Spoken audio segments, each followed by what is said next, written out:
In this video, I'm going to share a few tips and tricks about the fighter vocation, which I found really effective in my last playthrough. In Dragon's Dogma 2, the fighter is one of the starting vocations, excels in melee combat with great survivability, but this vocation is actually not easy to use. In order to make the most damage out of it, you kinda need to master the perfect block technique. So without further ado, let's get into it. Starting with core ability, Onslaught is your light attack, and you're gonna use your light attack quite often in this game, but it deals poor damage. Impale is your heavy attack. When used against knockdown or incapacitated foes, you trigger a second attack which deals significant damage, so always try to knock down your foes before execute them with your heavy attack. You can also perfect block their attack and make them flinch, then strike them with your heavy attack for massive damage. Defend allows you to block attacks from the front with your shield, and every time you block an attack, it consumes a bit of your stamina. Depending on the damage of the attack you block, the more powerful the attack, the more stamina it takes. Deflects, which consumes less stamina if you block right before an enemy hits you. The true deflect is kind of the perfect block, which deflects the attacks back to the target without consuming stamina, but the timing is a little bit stricter. And a little trick here, if you don't know when to block, try to tap the block button repeatedly, and you have a good chance to perform a perfect block. Tossed. You can send small targets into the sky by holding your light attack, and then release after it is fully charged, dealing good damage. You can also hold a button when using other skills. Afterward, you can release the button for a quick follow-up attack. Steel Foundation is a nice quality of light ability, using your shield to reduce falling damage when jumping down from high ground. In this game, you can easily fall to your death while jumping off a ledge. It is quite helpful sometimes. Enchanted counter. When you block attacks while your weapon is enchanted, you automatically apply those effects to your foes. You can also pair this with some of your shield skills, such as the Flawless Scar. Not dealing a ton of damage though, but it's quite fun to use.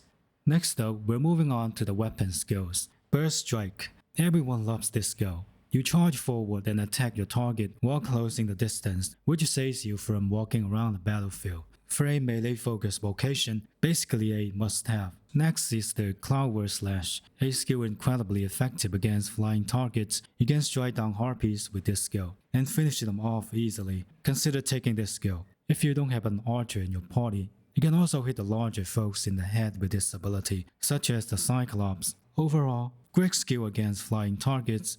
Full Moon Slash spins your blade and slides through nearby enemies, which sounds pretty nice, but once you hit them with this skill, you just push them away, which means you can't spam this skill, and the finish animation is quite slow and leaves you open to attack. I'm not sure it's worth your skill slots.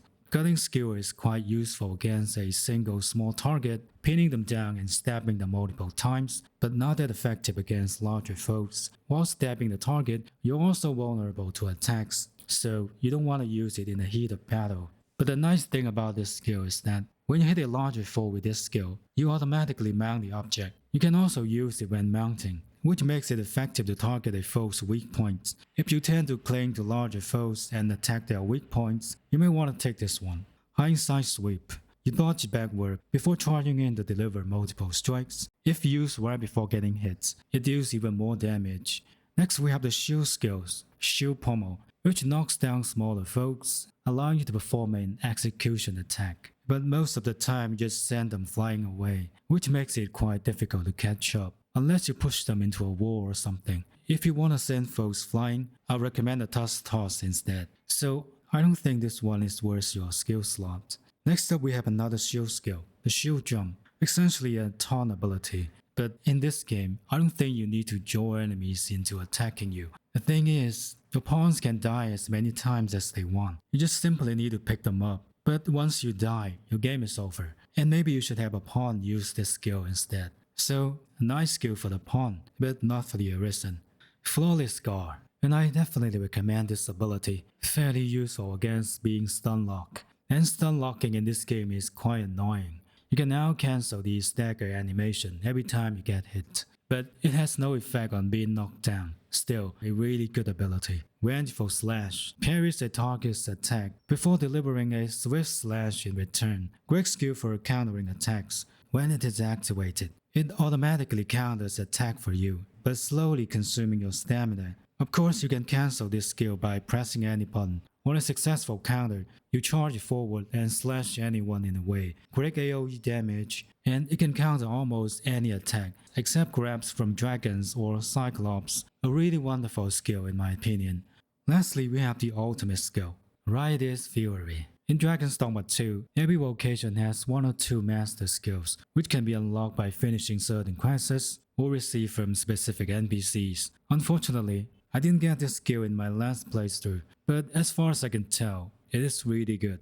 Deals a ton of damage. I think you should definitely take this skill if you have it. For augments, I suggest you use whatever you have, cause most of them just give you a slight boost, like 5 or 10%. It will not make a significant impact on your builds. If you want to be overpowered in this game, all you need to do is to level up as many as you can and get the best gear as possible. Of course, you can also use augments from other vocations if you unlock them. Feel free to use what you like for augments. It just doesn't make a huge difference. And that's it for today's video. If you found it helpful, please click the like. If you want to see more content about Dragon's Dogma 2, make sure to subscribe. I'll see you guys in the next video.